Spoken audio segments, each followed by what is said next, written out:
మాజీ ప్రభుత్వ chief whip అయినటువంటి పెద్దలు ప్రసాదరాజు గారు, పార్టీ రీజనల్ కోఆర్డినేటర్ అలాగే మాజీ మంత్రివర్యులు కారుమూరి నాగేశ్వరరావు గారు, మాజీ మంత్రివర్యులు పెద్దలు రంగనాథరాజు గారు, గౌరవ శాసనమండలి సభ్యులు వంక రవీంద్ర గారు, గౌరవ శాసనమండలి సభ్యులు కౌర్ శ్రీనివాస్ గారు, మాజీ శాసనమండలి సభ్యులు శేష్బాబు గారు, మురళీరాజు గారు, పాలకొల్లు ఇన్ఛార్జ్ సోదరులు గోపి గారు, పెద్దలు ఉండి ఇన్ఛార్జ్ నరసింహరాజు గారు, అలాగే స్థానిక నియోజకవర్గ భీమవరం నియోజకవర్గ ఇన్ఛార్జ్ అయినటువంటి పెద్దలు రాయుడు గారు, వేదిక మీద ఉన్నటువంటి గౌరవ పార్టీ వివిధ హోదాల్లో ఉన్నటువంటి పెద్దలకు, అలాగే ఈరోజు సమన్వయ కమిటీ సమావేశానికి విచ్చేసినటువంటి పార్టీ ముఖ్య నాయకులందరికీ కూడా, అలాగే ఈరోజు విచ్చేసినటువంటి పెద్దలందరికీ కూడా హృదయపూర్వకంగా నమస్కారాలు తెలియజేసుకుంటూ, మీ అందరికీ తెలుసు ఈ మధ్యకాలంలో గౌరవ పార్టీ అధ్యక్షులు జగన్మోహన్ రెడ్డి గారి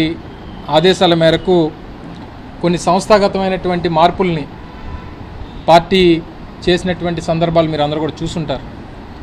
గతంలో ఉమ్మడి గోదావరి జిల్లాలకి పెద్దలు మాజీ మంత్రివర్యులు అలాగే ప్రస్తుత శాసన మండలి ప్రతిపక్ష నాయకులుగా ఉన్నటువంటి బొత్స సత్యనారాయణ గారు రీజనల్ కోఆర్డినేటర్గా ఉన్నారు. అలాగే మిగిలినటువంటి ప్రాంతాల్లో కూడా కొన్ని మార్పులు చేర్పులు చేస్తూ పార్టీ నిర్ణయం తీసుకోవడం, అందులో భాగంగా ఉమ్మడి పశ్చిమ గోదావరి జిల్లాకి నన్ను పార్టీ అధ్యక్షులు జగన్మోహన్ రెడ్డి గారు రీజనల్ కోఆర్డినేటర్గా నియమించడం జరిగింది. ప్రప్రథమంగా మొదటిసారి జిల్లాకి విచ్చేస్తున్నటువంటి సందర్భంలో ఒక మంచి శుభకార్యంతో నా తాలూకా ఈ కార్యక్రమం జరగడం చాలా ఆనందాన్ని ఇస్తూ ఉంది. ఎందుకంటే ప్రతి రాజకీయ పార్టీకి కార్యాలయం అనేటువంటిది దేవాలయంతో సమానం. అటువంటి కార్యాలయాన్ని ప్రారంభించేటువంటి అవకాశం రావడం, అలాగే పెద్దలందరినీ కూడా కలుసుకునేటువంటి అవకాశం రావడం, అనేక పార్టీకి సంస్థాగతమైనటువంటి అంశాల మీద వారితో మాట్లాడేటువంటి అవకాశం కూడా ఈరోజు రావడం చాలా సంతోషంగా ఉంది. ఎందుకంటే ఉమ్మడి ఆంధ్రప్రదేశ్ రాష్ట్రం దగ్గర నుంచి లేదా రాష్ట్ర విభజన జరిగిన తర్వాత కూడా పశ్చిమ గోదావరి జిల్లాకి ఉన్నటువంటి ప్రత్యేకత, రాజకీయపరమైనటువంటి ప్రత్యేకత కానీ, ఇక్కడ ఉన్నటువంటి రాజకీయ పరిస్థితులు కానీ ఎప్పుడు కూడా రాష్ట్ర వ్యాప్తంగా ఈ ప్రాంతం గురించి, ఈ ప్రాంత పరిస్థితుల గురించి, ఈ ప్రాంత రాజకీయం గురించి ఎప్పటికప్పుడు రాష్ట్ర వ్యాప్తంగా చర్చ జరుగుతూ ఉంటుంది. మరి ముఖ్యంగా రాష్ట్రంలో అధికారంలోకి వచ్చేటువంటి ఏ రాజకీయ పార్టీ అన్నా పశ్చిమ గోదావరి జిల్లా ప్రజలు ఏ రకమైనటువంటి నిర్ణయం తీసుకుంటారో రాష్ట్ర వ్యాప్తంగా కూడా ప్రభుత్వం కూడా అదే వచ్చేటువంటి పరిస్థితులు కనబడుతూ ఉంటాయి.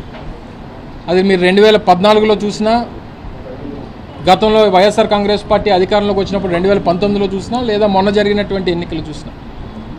సో మళ్ళీ ఎట్టి పరిస్థితుల్లో 2029లో పశ్చిమ గోదావరి జిల్లాలో వైఎస్ఆర్ కాంగ్రెస్ పార్టీ జెండా ఎగరవేసేటువంటి దానికి అందరం కూడా కలిసికట్టుగా పనిచేసేటువంటి బాధ్యత తీసుకుంటామనేటువంటి విషయాన్ని కూడా తెలియజేస్తూ ఉన్నాం. ఎందుకంటే పశ్చిమ గోదావరి జిల్లాలో జెండా ఎగిరితే రాష్ట్రంలో వైఎస్ జగన్మోహన్ రెడ్డి గారు ముఖ్యమంత్రి కావడం ఖాయం అనేటువంటి ఒక నానుడు ఏదైతే ఉందో అది తప్పకుండా జరుగుతుందనేటువంటిది సహజంగా ప్రజల్లో ఉండేటువంటి ఒక చర్చ. అందులో సీనియర్ నాయకత్వం, గతంలో 3 సార్లు 4 సార్లు శాసనసభ్యులుగా పనిచేసినటువంటి సీనియర్ నాయకత్వం ఉంది. నూతనంగా పార్టీ బాధ్యతలు తీసుకున్నటువంటి కొత్త రక్తం ఈరోజు నియోజకవర్గ సమన్వయకర్తలుగా ఉన్నటువంటి పరిస్థితులు ఉన్నాయి. సో వారి తాలూకా సీనియారిటీని, అలాగే కొత్త రక్తం తాలూకా